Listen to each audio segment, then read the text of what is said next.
Hello, we are the Fitness Advocates, and we are here. This is exciting for me because this is our first guest ever in-house. That's right. Woo woo. So honored. Exactly.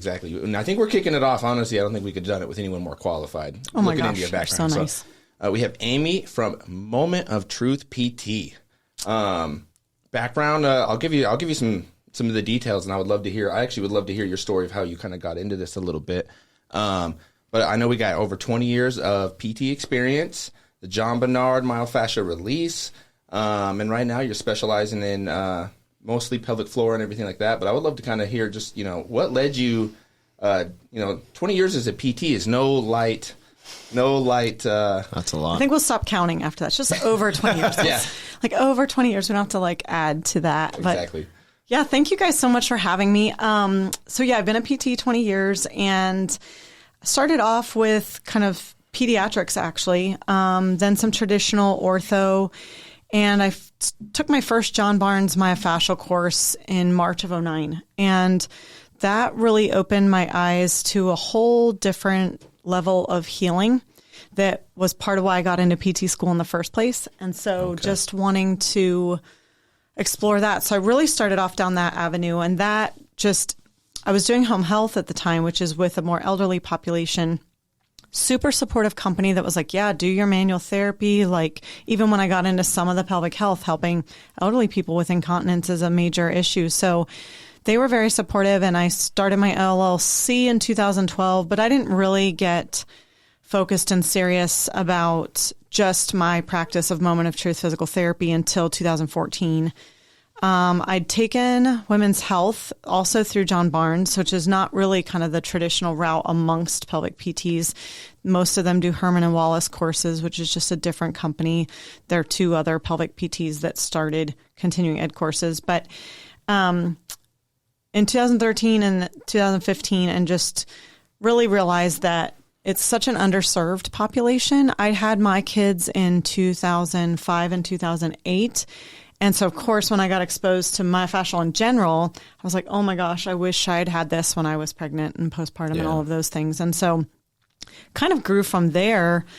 Took a long time before I even really called myself a pelvic PT, just from the standpoint of not having gone the traditional route of that career path per se, and still doing a lot of other myofascial things. But we've been in our current space since July of 2020.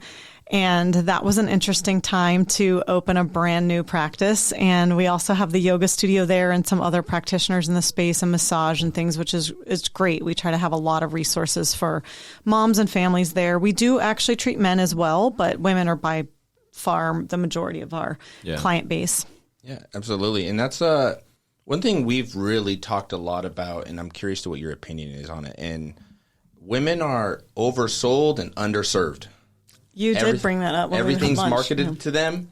Everything is, I feel like they have the most push towards like this fitness regimen, this diet thing, but there's never any actual weight to the things that they're offering.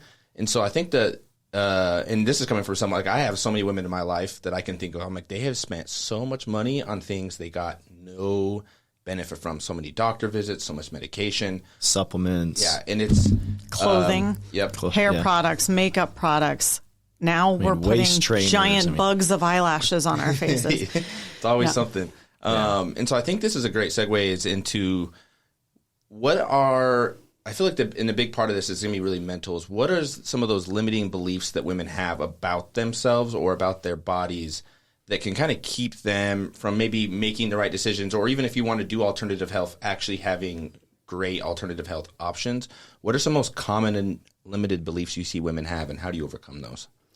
Awesome question. I think to your point, and I think this pertains to men as well, but to your point about the marketing, the messaging that 1 or 30 aspects of who we are and what we are isn't enough. Like we need these genes, and we need this look, and we need this social media, and we need this parenting, and we need, fill in the blank, right? And so just all of that messaging that we aren't enough of something, right? And usually multiple things. Pair that with my favorite rant, and go back to kindergarten. what we're taught about our bodies and what that's supposed to be about has been wrong from, I don't want to say day one because I've only lived how long I've lived, but for an extremely long time, right? And there's things that have evolved. I mean, we could go on a major tangent into like when women were burned at the stake as witches. If you want to go with the history route, no, just history's know that my. I will go on a history tangent on any day of the week. That's awesome to know. It's where it starts. I 100% with you. Well, that silly clip we were talking about before we actually officially started, where I'm on my little rant about, in grade school we're taught boys have a penis and girls have a vagina. Right. Wrong. It's clitoris. A woman's sexual organ is the clitoris. Yeah. Our vagina doesn't actually serve us much of a purpose. It's a way in for you and it's a way out for babies. Yeah. That has nothing to do with our actual sexuality. And the vast majority of women are misled and misinformed about this. Honestly, most men are misinformed. I mean, that's who wrote the original textbooks and all the medical and science and whatever that had it wrong from whenever it first was wrong. And so I'm really passionate, as you can tell, about educating women about their own health, their own bodies. Even in a workshop we gear towards teens, to know their own cycle, to know their own natural fluids so that they don't think they have some sort of infection or yeast infection or disease or something wrong with them, or they're not gross, like thinking they're the only ones that have some white stuff in their panties. Like that's normal bodily functions. And just knowing our own cycle and what's normal and common, I'm really big on separating that out. Leaking pee after having babies might be common, but it's not normal and it is treatable. And just kind of starting there, because like you and I talked about at lunch, my marketing challenges aren't about even my level of expertise or even how good our space is. It's helping women even know that this kind of physical therapy exists, that there's even this kind of treatment for things that make them feel broken and devastated. And they don't have any idea that it even is treatable or that treatment exists or who to call. They don't even know what to Google. Never mind, am I running good Google ads, like they don't even know. Yeah. Because what terminology you're going to put on there ad-wise just so people aren't educated on. Right. Well, and what they are seeing are panty liners and pads and medications that they're seeing. So, appreciate the chance to share today, guys. Of course. No, I think that's big. Is a lot of times people have these things, and it's a lack of exposure to these things. And that was something I was even thinking about on the way over here. Is a lot of times there's any of these issues, and this was something that I think you'll really resonate with. I thought of myself when I was younger, my grandmother, my mother, and I was like, how many of these women just are struggling in the dark? Like as a young boy, like they shouldn't feel ashamed to be like, hey, your mom's having bladder issues, or your mom has a issue going to the bathroom because she's had, and never got the help that she needed. But there's so many women that struggle in silence, and because of that, there's so many men that don't know those issues, and then when they're exposed to them, they're like, this is new, when it's it's common, but it's not the right way to go with things. I find that's definitely the case with the painful sex issue. Most women just think, oh, I've kind of always felt like this, and I mean, by far and away, I'm sure the absolute last thing that guys want to not be knowledgeable about and not do well at is sex, right? Yeah. Like, if you guys knew better, you would do better. And so it's all of those layers, right? It's women knowing their own body to know what to ask for. It's the vulnerability on both sides to explore. And, that's part of the whole Sex 2.0 is like, this could be fun. This could be a new season of discovery. If we were told, no matter how great your pregnancy goes, no matter how great delivery does or doesn't go, sex will be different afterwards. Yeah. And so this is how you go about embracing that. This is how you speak about what you need. This is, helping women understand there's a very legitimate aspect to being touched out when an infant has to be on you almost all the time for survival. Yeah. Even the whole notion of sex drive, that's not a thing. That's not a thing. It's not a primal drive for survival. There's that little piece of need to procreate and, multiply the earth and all those things, but there's not an actual primal cellular brain stem drive for sex. Yeah. And it's not even about like, oh, girls have terrible libidos and men are always horny. Like, it's not even that. It's in a way simpler and more layered and complicated. Yeah. Well, and personal story here, because I don't know if Chase told you, I have a 9-month-old baby. Yeah. And probably it was last month, it's been good, but there was a 3-4 month span with my wife where she's like, I'm working all the time. She's with 3 kids all the time. And she's just like, had no drive. Right. So she buys a supplement, some drink or whatever. This is supposed to help me, but then we finally got to the point where it's like, there was things I needed to do, especially when I got home to help her with get the kids in bed. I take bed responsibilities. I clean up, let her have her time when I get home. And it helped tremendously because she was just like, by the time she's like, I'm with kids all the time. I don't want to be touched. I want to be left alone. I want me time. And I was just like, all right, what am I doing wrong? And it found out, there was more I could do in that sense to help her with that. So that makes sense. It's a perfect example and a really common example. But I also try to be careful to not make the guys just feel like, oh, you're just idiots or you're just screwing up or you're putting everything on. Because again, if you knew what to do, most guys are more than willing. They want to. They just don't know what.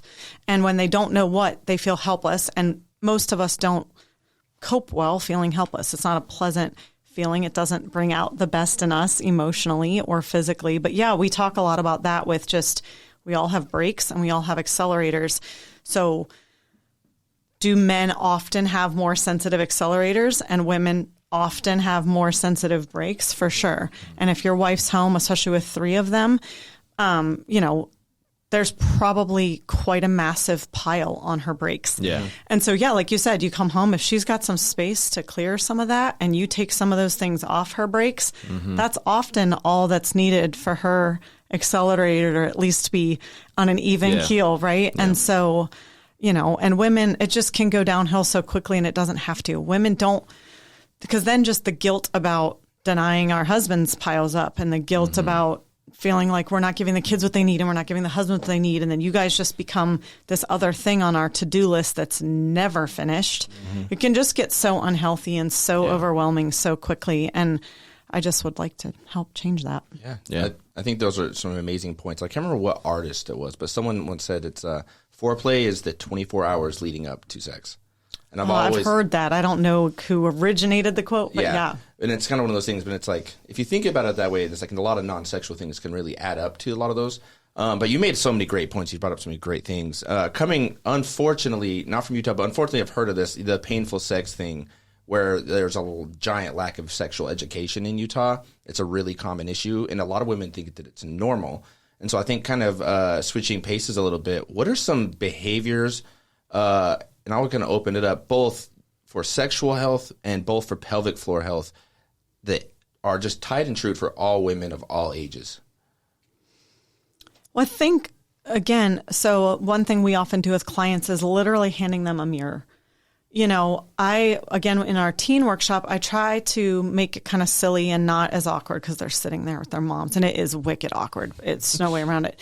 But by then they've learned to shave, right? So I use that as an example, like, did you get all weird about having to look in your armpit and find your armpit hairs? Like, we don't get weird like elbows. Elbows are really weird. You stop to look at knees and elbows, they have like weird bumps and wrinkly skin, and they're weird, right? But we don't get weird about that. But the down there, that's so stigmatized. It's like, exactly, you be pure, whatever messaging, right? And purity or chastity or be a lady, cross your legs, don't look down there. And then it's just, can we normalize that we just have anatomy? They're just more folds and it's just more skin. And it's less weird for guys because all your stuff's just out there all the time. I don't think there's any way around like touching it, knowing it, seeing it.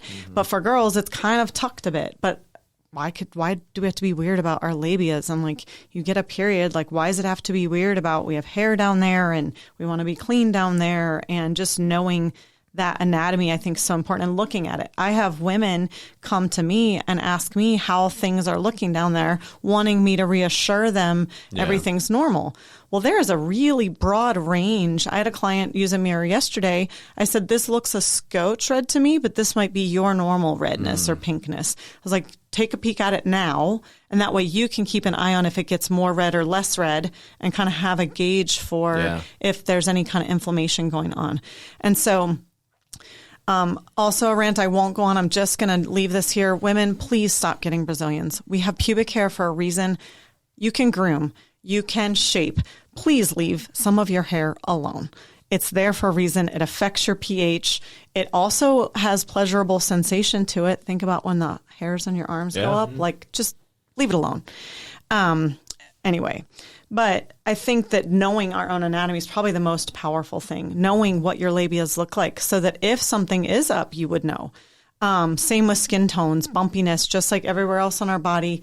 The color of hair, the color of the skin, whether you have freckles and moles there, like that varies down there, just like it varies everywhere else. And we don't, like most women, don't look at themselves. Like we're not taught to do that. And I think that's a really healthy thing to do and know. And it's not weird and it's certainly not sexual. And if it was, like, it's our own bodies, like who cares? So I just think it's really important to kind of get way more comfortable with our own skin and our own anatomy.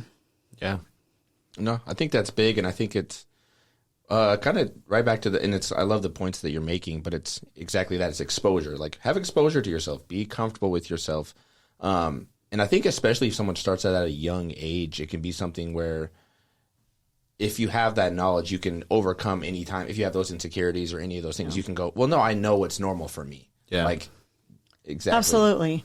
And I mean, I didn't even know till I started I didn't know labiaplasties was a thing. Like women will, just like you get a nose job, I didn't know that. I didn't either till I started doing pelvic health. Like they'll be that unhappy with how things look down there. And I almost regret saying that because I feel like now more women are going to be like, oh my gosh, maybe I should go get a labiaplasty. Like I feel like that message might backfire. But yeah, I think, and the painful sex thing, I'll have clients again, like from puberty when they first wanted to use a tampon because of sports or swimming or something. And even a tampon was uncomfortable and they didn't know what to do about it. And they just figured that was them and that was how it was. And so then they're with a partner or they get married or whatever the situation. And I'm sorry, but if a tampon's painful, sex is not likely, intercourse, I should say, is not likely to be very comfortable or tolerable. And again, who knows what or where to go for that issue? You might talk to your OB, but they certainly don't treat it. Yeah. They might recommend a set of dilators, but women don't know what to do with those and aren't necessarily comfortable using that. And again, I think it just contributes to those feelings of brokenness and not being enough. And again, none of that issue in terms of penetration has anything to do with their ability to orgasm, which could actually help their other muscular tissue relax. We're not taught, even in PT school, when we went through our regular gross anatomy class, which was master's level, extremely extensive, every muscle, nerve, innervation, origin, insertion, all the things. As we passed by the pelvis, not so much as a mention that females have 2 layers of pelvic floor muscle and men have 2, women have 3, men have 2. And if you're interested in pelvic health, look more into that. Not so much as a mention of that in a master's level physical therapy program. Why do you think that is? Go on the tangent. Just going back to it doesn't matter. It's not important. It's not a priority. Yet our sexual health underscores everything. And I think, this is probably another tangent we won't really go down, but I think it's the approach towards our health is more, after the fact, here's a medication, here's a surgery, here's a something versus the proactive approach. Like we deal with strength training. A lot of people would see benefits from doing that. I think it's just that the medical industry is more reactive versus proactive. Yeah.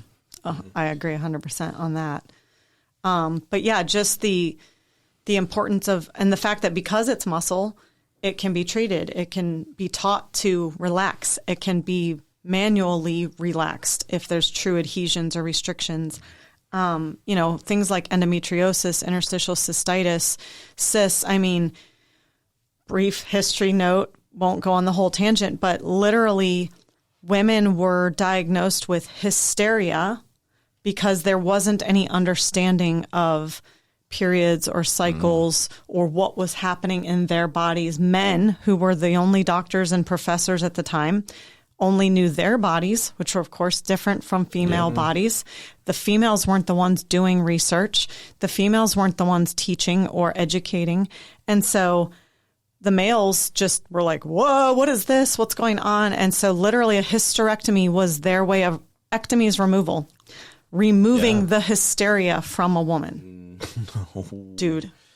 Oof. See, I wish I could say that was as surprising, because I tell a lot of people that I'm just conversation. I was like, they've only recently even started studying the woman's brain in comparison to men's the last 20 years, right? It's like in the 90s is when, and so it's one of those things where it seems like as far as technology's advanced, where we have AI and scary stuff's happening, on the body side of things, it feels like we're really 2005 still. Barely out of the dark ages. Yeah, like we're still just slowly creeping along. And one of the things I've really picked up from just listening and looking at some of your content, and I love that you guys do, is you go like, it's okay to mourn or to feel, to not knowing these things. It's okay to go have those feelings and holding that space. And I don't think a lot of people do that, and I love that you guys do, because whether we like it or not, anything to do with our sexual health, our sexual organs is somewhat emotionally tied, and there's always a lot of emotions tied there. And I think a lot of times it's, how do I express that? I feel weird for expressing that. What is some ways that men can hold space for the women in their lives? Because I've even asked recently, like, hey, how can I support you through this? This is not something that bugs me. It is obviously something you're working through. How can I support you? And they go, I don't know. So right. It's one of those things. In your experience, what's the best way to hold space? And what's some of the structure you would put down for someone? Be like, hey, ask these questions or have these thoughts, that reflection point. I think as an overarching idea, and this goes both ways, but like you're asking, what can men do to help hold the space? Giving permission, and then you can fill in a lot of blanks. Giving permission to lose their shit. Are we allowed to cuss on your podcast? Yes. Giving should ask that earlier. No, you're fine. Bleep me out or whatever. But giving them permission to even say that they're touched out. Giving them permission to say no. I mean, that might sound serious, because you might both be sitting here saying, "Oh, of course, I would never want my partner to say yes when they don't want to." I can almost guarantee you they have. Yeah. And the want gets weird, right? Like, there's lots of times that I want to be with my husband, but do I want it more than I want the sleep, or more than I want the fact that I'm worried the kids are still awake? We have teenagers now. The kids are still awake and might hear us. Like, all of those things hit the brakes, right? And so I think, but the giving permission, you guys have probably seen the meme. It's on one hand, it's good awareness. On the other hand, it's like, whatever. It's like self-care is not finally getting a shower or a Starbucks at Target. Mm-hmm. I think the permission to truly, and this is so hard because it's so important for us as women to learn to communicate our needs. I mean, all of us need to learn to communicate our needs, right? Yeah. But if you could somehow, without making assumptions, I also use a personal example. I came home one time, my husband he didn't ask me. He just had drawn the bath. He took the kids to In-N-Out. They were happy. He was happy. I was happy. He had put a bucket next to, he didn't know what I wanted. So he'd put a bucket next to the tub with chocolate, with Not Your Father's root beer, with a kombucha, with water. What else did he leave right there? It's one of the best buckets I've ever heard of. Right? Because he's like, is she gonna... Not Your Father's root beer is so good. So good. And I don't even love root beer, but so he didn't know if I'd want to drink or if I just want to hydrate or if I was being healthy and having a kombucha. Like, so he just did it, right? I walked in the door and he was like, "We're leaving, go upstairs." And so that's not a every day or an every week thing, or even every month necessarily, but like just handling things, just the initiative. I don't know, to most of the time in a household, the female is usually the schedule runner. Mm-hmm. She typically knows what the kids have going on the schedule. So she's the one that ends up planning things. Doing something, anything that takes decisions out of her brain, you'd have to be careful, of course, to not like ruin some plans or whatever, but like just planning out some of the meals for the week, just planning a date night, and don't ask her a question. Now, you have to know your partner, because some women that would make them crazy, but just not having to decide is sometimes very freeing for me. And I am the planner, I am the doer, but to just, if I tell you I don't care, I mean it. And so just to take some of those decisions off her plate, just the paying attention. I think anytime women feel seen at all in any way that's remotely insightful is so meaningful. So just seeing her, being like, babe, even if you think she knows, especially when kids are little, we don't even know what we don't know. We don't even know what we need. We don't even know. We feel, but we don't even know how you can help. Yeah. So like even when you try and you ask, how can I help? Coming up with an answer is so painful. So just already doing the dishes or just already taking the kids to the park so that she can have a minute. Just any of those things. I feel like when you're like, babe, I see you working so hard. Like, I appreciate it and you're amazing. And some of that can play into love languages. Like if words of affirmation, if it's her love language, that'll go further than it will for someone whose love language is you just read my brain. Quality time. Yeah. I was about to bring that up. Exact thing. That's what, so far as we've communicated, I loved it because it is like so many of the same things. And it's so cool because realistically, I don't see a lot of people, especially on the PT side, without your specialization, worry and think about the things you do. And so what you guys do is honestly special and it's niche. And I love that you guys do it. But that was my next point is I think a lot of times it's love language based, right? And so it's like for myself, for example, I can get I was telling Keaton this recently. I was laughing. I just had to have a laugh about it, but I was like, it was my girlfriend was trying to initiate sex and I was like, it's 10:30. You could have initiated it 10:25, at 10:20, 10:15, but I was like, I am already half asleep. I'm a pumpkin. Yeah, but I was like, I am out. And she's just like, oh, what? I was like, you could tell me any point the other day, but I was like, for me, it's like sleep is, when I have long days coming up, it's like that's the only thing I can't sacrifice. And in the same conversation we had, it's a phase of life thing too. And so I almost feel like for sure, the seasons are huge. Check in with your partner and be like, these are the rules of, engagement that we had before. Do they still work? Does that still play? And I mean, so far this is the hardest part. How does as someone comes in and works with you, how does that conversation for these things go? Because that's the thing is like we're all here talking, we can agree, and even then I can think of myself. I'm like, this is great information. Now, I don't always apply it the best, which is the hard part. How are you communicating this to your clients that might just be on? Let's say then we can think of some people that that me and you had both talked to. It's like they're so far away from this. Just super eagle eye view. What does it look like for you guys coming in, seeing a client that way? What's that process look over the head of just like, hey, I know that I need to have this conversation, but we're 10 small conversations away from that. Yeah, for sure. And especially new moms, they're just getting through the day.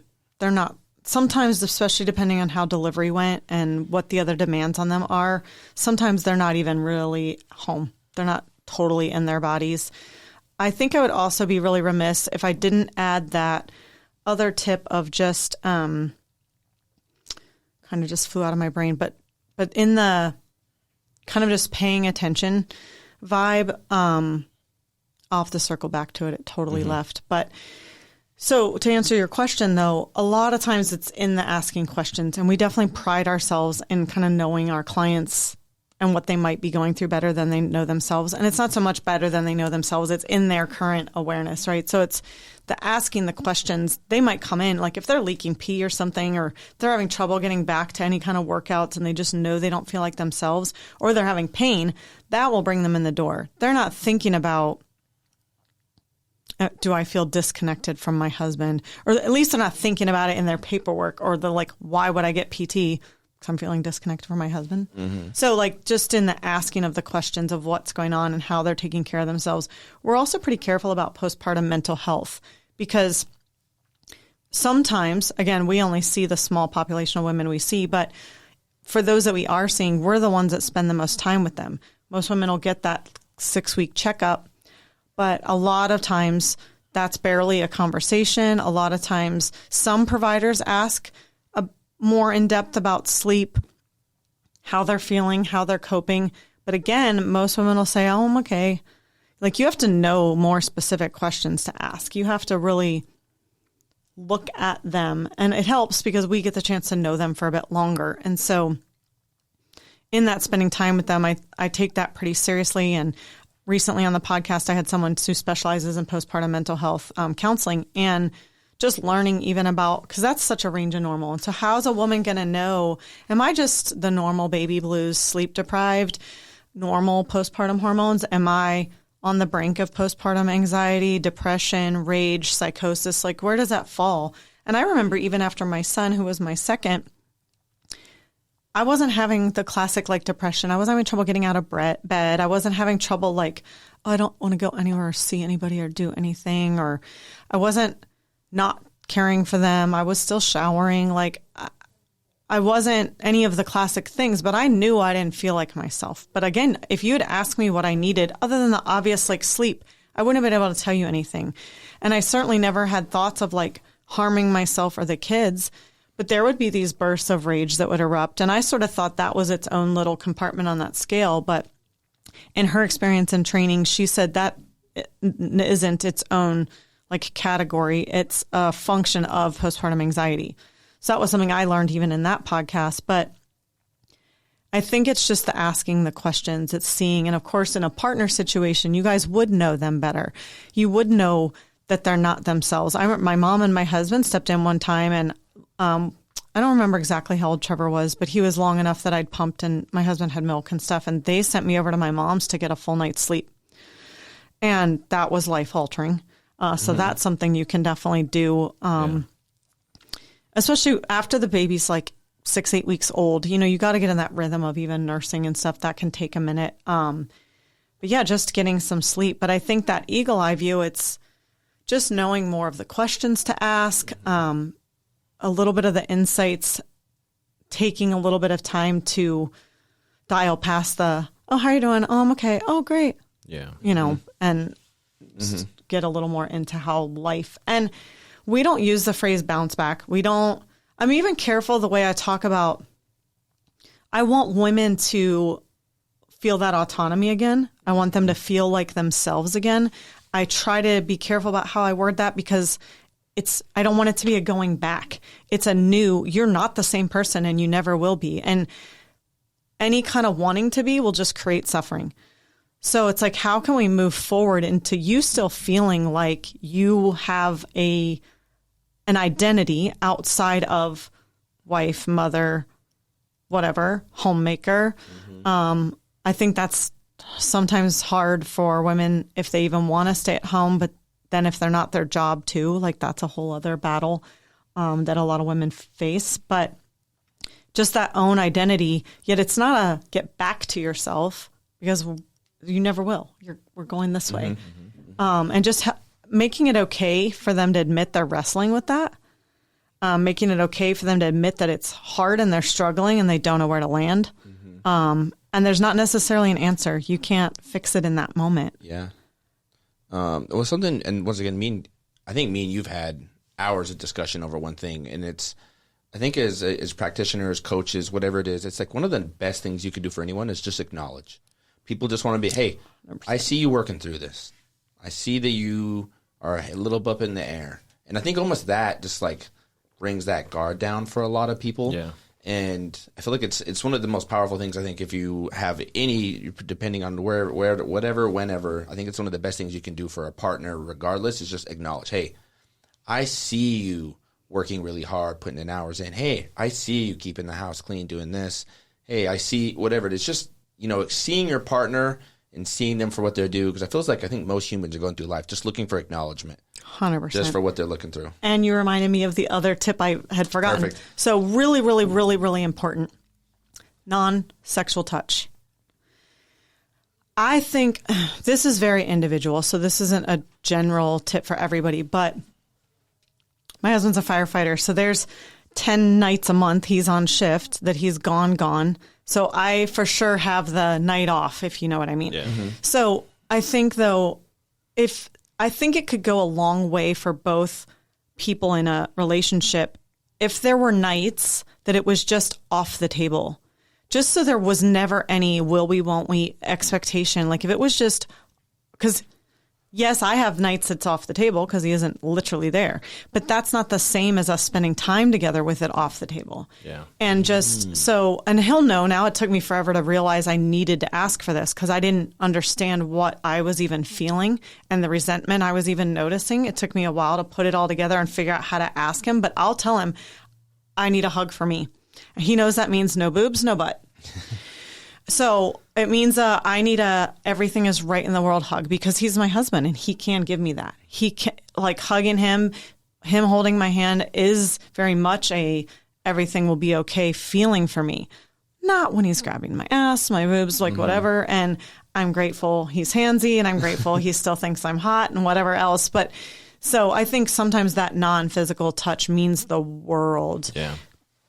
To figure out a way to communicate that this is literally for you, babe. There's no expectation in it. I'm not hugging you right now because I hope we get it on later. You know, some way, and that'll be between the two of you to figure out what fills that bucket for you because that goes a long way. That means the world. I love that. That's some of my favorite advice I think so far. You've given a lot of that's amazing advice. Yeah.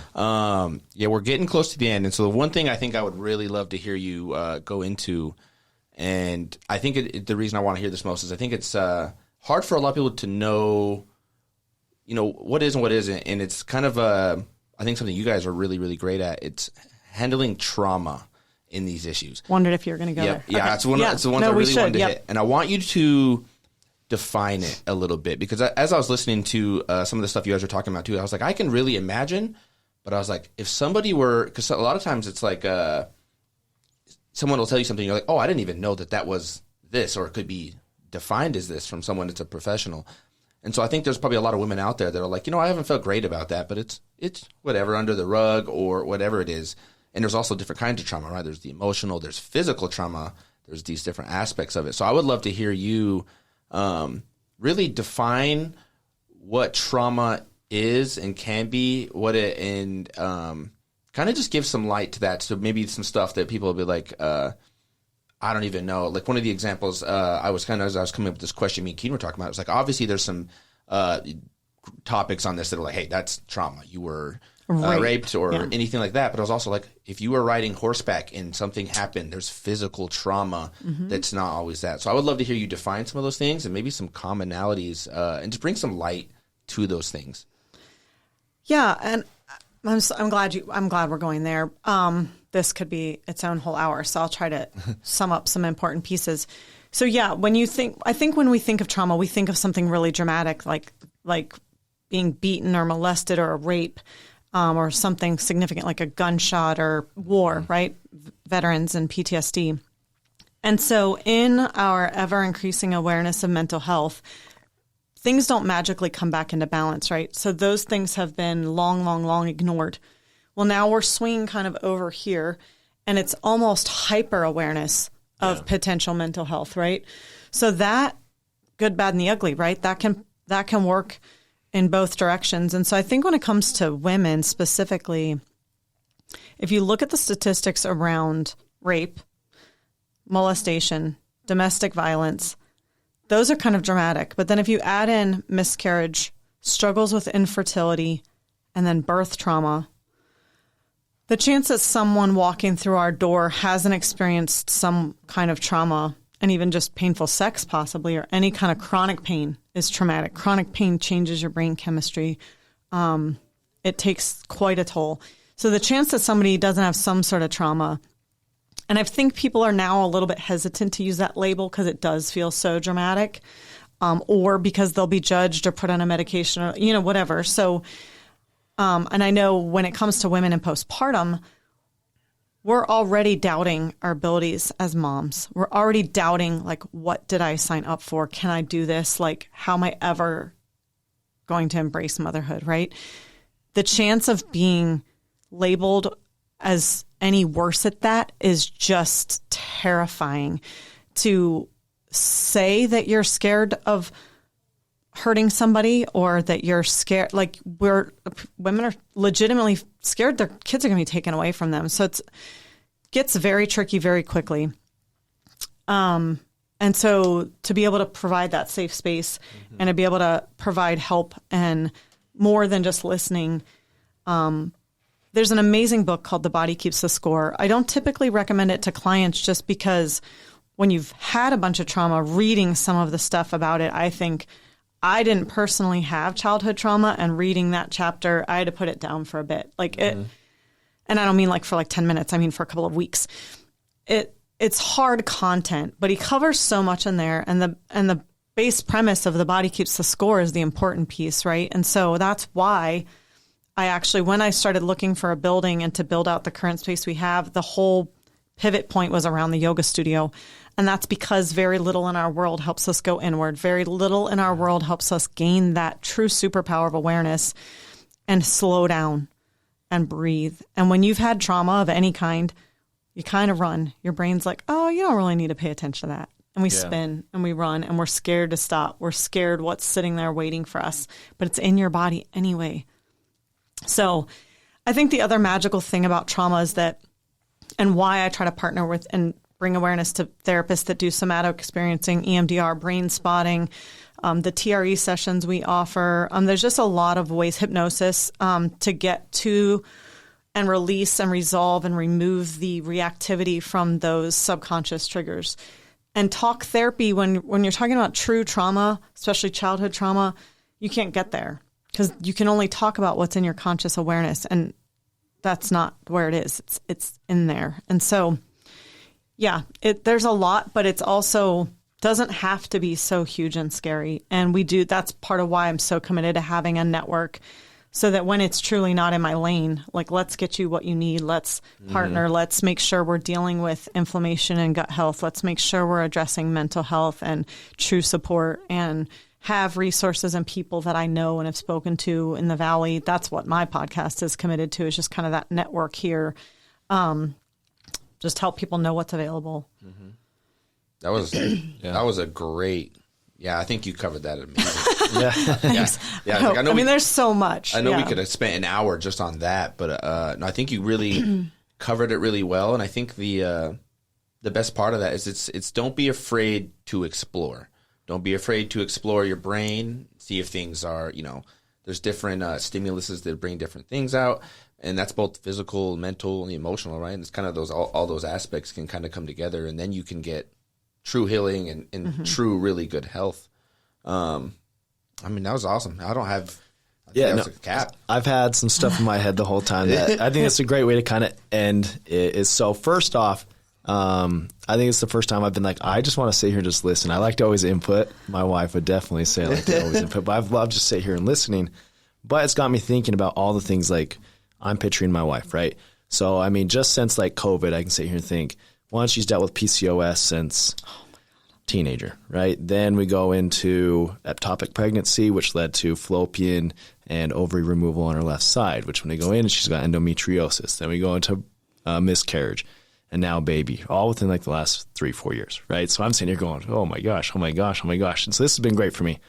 But as awesome as it is to learn, I want not only my wife, right, but anyone who may be listening, how they find you through maybe social media, your business? How are you able to access it? Because I'm sitting here thinking physical therapy, an insurance has to approve it. Like, what are their processes of being able to find it and then be able to afford it and get through that? Like, I think this is something a lot of women should be able to have access to. So how do they get there? Awesome. Yeah. So, and PCOS and endo specifically, the healthcare community, even traditional medicine, are pretty baffled by. They can't even officially diagnose endo until they're in there surgically. Yep. They can guess, they can go off symptoms, and they don't have answers. And usually the answer is some version of hormone therapy and birth control, which has consequences. Pelvic Guru. So I want to speak nationwide, and then I'll get to Arizona and locally. Nationwide, pelvicguru.com has a great directory of pelvic PTs. Okay. APTA has a pelvic directory, but the people on there will only be, it's a much more limited directory because it will only be people who have done I think you had to have had done the pelvic certification through them, which is not the majority of pelvic PTs at all. But Pelvic Guru's got a great directory. In Arizona, we're a direct access state, so you actually don't need a prescription from a doctor to see physical therapy of any kind. Now, that being said, your insurance company might want a prescription. Yeah. Luckily, you do have 30 days to get that so that it doesn't delay your care or delay an appointment. There are some bigger companies and insurance-based providers, Spooner Physical Therapy being one of them, that does some of their locations have a pelvic PT. Banner has a couple, and I think Honor Health has a couple. Those are the only insurance-based providers in the Valley that I'm aware of. Then there's quite a few of us that are cash-based. Mm-hmm. Even within cash-based, we provide you those same super bills to try to submit for reimbursement with the same diagnosis codes, ICD-10 codes now, to try to get reimbursed. Our particular office, we are probably one of the highest charging in the Valley just due to what we're trying to offer and level of expertise and one-on-one with the therapist and all the things that we do for our clients. But we also have payment plans to try to work with people's budgets. We also have packages and things to kind of try to bundle it and make sure they're getting everything they need and some value there. We also have a pro bono practice. We've got doctoral students that come learn and be mentored by us, and we use them to run a pro bono clinic. It's a scotch choppy because like our last student had a 15-week rotation. They all have a 4-week onboarding, and there's usually a little gap between rotations. So she just finished last Friday. So we have a 2-week gap till the next student starts, and then 4 weeks till she's done all of her training and onboarding. But we've got that running through February of next year. And so it's just kind of something that I'm doing to try to give back to the community and try to not only benefit the students because they get the chance to be in this niche, they get the chance to learn a ton of manual therapy with the fascial and visceral work we do, and they get exposure to what running a cash practice is like, which is kind of a big deal to the new grads right now. So they get a great inside look at all of that. I'm super transparent, and they train under Emily and myself, and then that also enables us to let them run a caseload and get used to doing an evaluation by themselves and all of those things. Can't promise that will continue past February of 2024, but we've got another 10 months of it going with 3 more students that are coming in. And that's definitely a kind of an odd and unique situation, but again, gives clients who truly can't afford to see our services. We do have like a brief application, but a way to get care. So pelvic physical therapy, you can Google it just like everything else and try to search people near you. But we're at momentoftruthpt.com. We're over here in Peoria, Arizona. We're on Instagram, Facebook, all the things, YouTube channel with a lot of educational video, a lot of resources on our homepage of just like free reports on postpartum recovery, getting back in the gym, pregnancy pain, men's pelvic health. We also treat babies, so there's some lip and tongue tie and breastfeeding information there too. And even there's actually the number 1 free report at the top is just what is pelvic PT. And we have quite a few videos on the YouTube channel about that too. Just trying to help women even know it exists and know that they don't have to. My recent like little drum I'm beating is like no settling, no suffering, no shame. I like that a lot. Might have to make shirts like you guys. Yeah, he's got a guy. But no, your website's awesome. You got the podcast you do really is like, I'm seriously, I was going through a couple of the episodes and I was like, man, there is so much. And the thing, and we could go on a whole other tangent. I love that you guys do breath work. I love that you worry about the eyes. I love like all of the same stuff. I was like, no one thinks that way to go. There's so many nervous system signs that hide so many of these things, right? But once again, that's a whole other, we could just talk. But yeah, no, I really do really love what you guys are doing. Love the way that you're doing it. And social medias are all Moment of Truth PT. Yep. Perfect. And Healing Space Yoga Studio for the yoga studio. I've got a lot of the breathwork workshops, and some of that's incorporated to our regular classes, but we also have so many workshops coming up for the summer. Mm-hmm. Yeah, absolutely. We'll get some of those in the links. I know we are pushing on time, so if any last statements, any last comments, questions, or concerns. That was mine. I got it off my chest. I can see you're sitting there like kind of waiting. I was like, I'm going to let this just happen, but I've got my stuff. Yeah, no, absolutely. Thank you again for coming on. It was amazing. Thanks for having me, guys. See you guys next time.